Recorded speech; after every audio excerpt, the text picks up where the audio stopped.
So the fundraiser was set up. Now I needed to figure out how to actually do this. This is Britain's highest mountain, Ben Nevis. There were three things I needed to figure out: getting there, what to bring, and the actual kickflip itself. To get to Britain's highest point from London, you have to first go to Glasgow, and then Fort William, and then up the mountain. The journey there would be unavoidably long, so I decided it might be preferable to get close to the mountain, camp below it for a night, and then wake up bright and early the next morning, climb up it, and do the kickflip. Sounds pretty good. Next I had to figure out what or who to bring with me.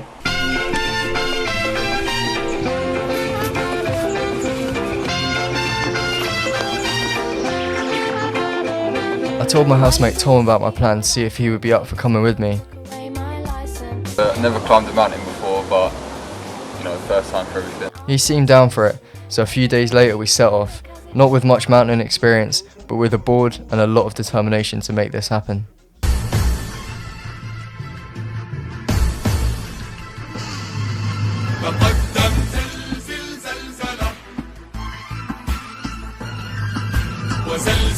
After a sleepless overnight train to Glasgow and another connecting one to Fort William, we were on our way. Yeah, so we haven't actually got a map on this trip. We asked someone who works in the distillery. He helped us out, so far it turns out you don't need a map to climb Ben Nevis.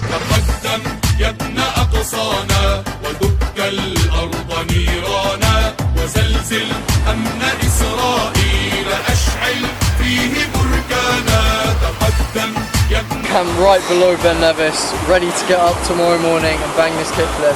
Yeah, it's gone well so far. Come on. Spirits were high as we went to sleep, but with one section of our route unplanned and the pressure of the kickflip looming, we both knew tomorrow would be big. Nice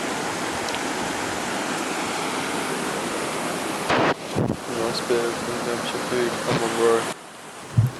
This expedition happened to fall on the year anniversary of my first time wild camping. And as we crossed the river and set off into the valley, the highland views were stunning and the weight of my skateboard didn't seem too heavy on my back.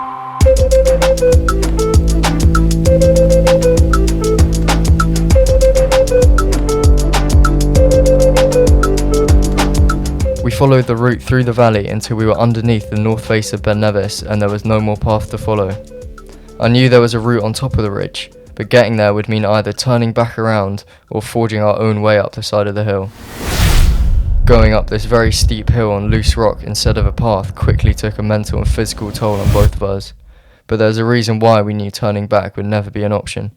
So as my skateboard mentioned at the start of the video, the kickflip had been promised as a fundraiser for my trip to the West Bank to support the growing Palestinian skateboard scene through the charity Skate Pal.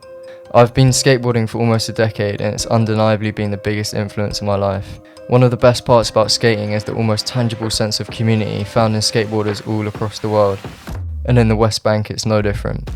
Over 10 years, Skate Pal have empowered the youth of the West Bank through various projects and classes aimed at supporting the vibrant skateboarding scene that's flowered out of this region. Just a few weeks before my expedition, it was the 10-year anniversary of Skate Pal. The exhibition and the jam which was put on in celebration of these 10 years showed me what amazing things this charity has achieved through skateboarding.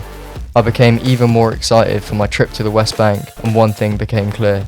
I wasn't returning from Scotland without this kickflip. Oh my days. Over 2 hours of scrambling over loose rock later, we had thankfully linked up with a path again. This wasn't just any path though. We had found our way onto the CMD Arete, a route described by Google as highly challenging. Although, to be honest, we both felt relieved to at least be on a prescribed route again, even if it was on a ridge. We put our heads down and continued to make our way to the summit.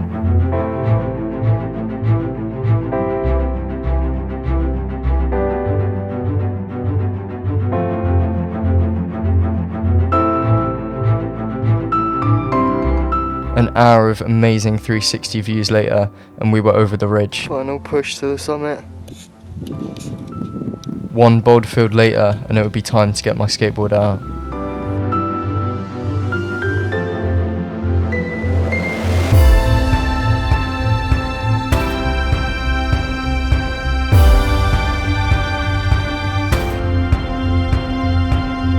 This was it. Because of the generosity of Ben, Liam, Darcy, Mia, Fatima, Tilly, Max, Eva, Izzy, Eve, Gabby, Tabby, Kada, Elle, Lars, Zia, Lachlan, Neil, Paul, Carol and others, the funds had been raised.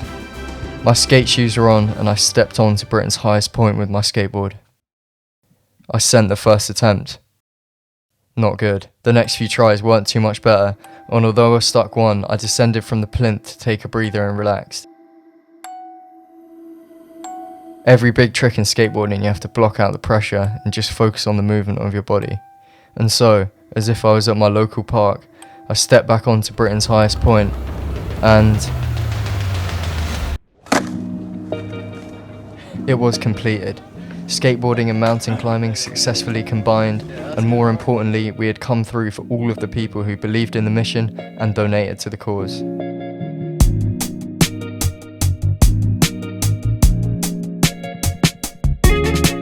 We descended from the mountain and spent one more night in the Highlands before coming back to civilization and proper skate parks.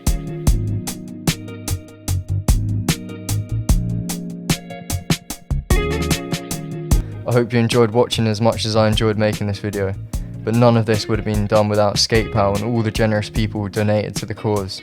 So if you like the video or want to find out more about SkatePal's work, the link to their website and donation point is below. Thanks for watching, people.